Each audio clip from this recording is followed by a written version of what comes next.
17 to 18 years ago, I met John Ted through working with the magazine, and those were the days I was actually bringing my images to Scuba Diver and hoping that, maybe you want to look at this. It's the usual photographer stuff, and that's where I met John. There was already ADEX, but it was ran by someone else. But they didn't really did that well those days. And then lo and behold, along the way, 10 years ago, John came up to me and said, Aaron, we are going to run ADEX now.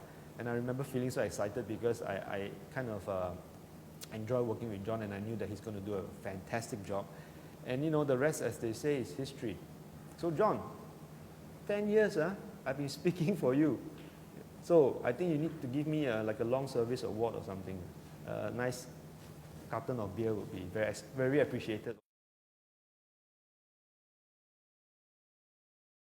For a start, I don't really consider myself as having a career as an underwater photographer because I don't really do it as a job.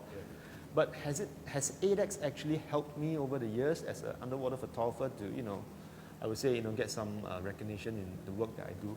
I would say definitely yes, because it offers a platform more than anything else. I think these young photographers, underwater photographers now are so lucky because they have so many competitions, and you have something like ADEX that doesn't require you to have, an article to be published somewhere. Anybody who is anybody can submit to the competition, for example, Voices of our Oceans, and you will have a platform to showcase your work. Of course, if you're good, you're good. If you're not, then try harder next year. But at least you have this option. So I think underwater photographers these days are very, very fortunate because they have something like ADEX.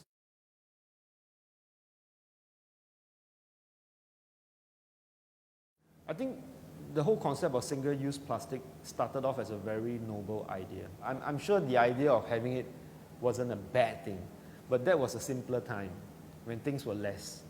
So as we progress and move forward, we have, 7+ billion people on this planet now, and people are using single-use plastic all the time, like on a daily basis. And we're talking about something that is designed to use for 10 minutes of your life, but unfortunately will last for another 400 years. And why does it affect us so much, and why are so little people doing stuff about it? It's because I think when you boil down to the individual, people tend not to bother so much when they don't actually experience it firsthand. That's a very common human trait, right? Like, you know about it. It's not about education because with the recent media attention, everybody knows about it. But the call to action is often lost. We all, we try to educate, we have done it, but the call to action, we always stop at this edge when there's the call to action because on an individual level, a lot of people do not think it's their business or their problems to solve. And that happens because they are not the one experiencing it.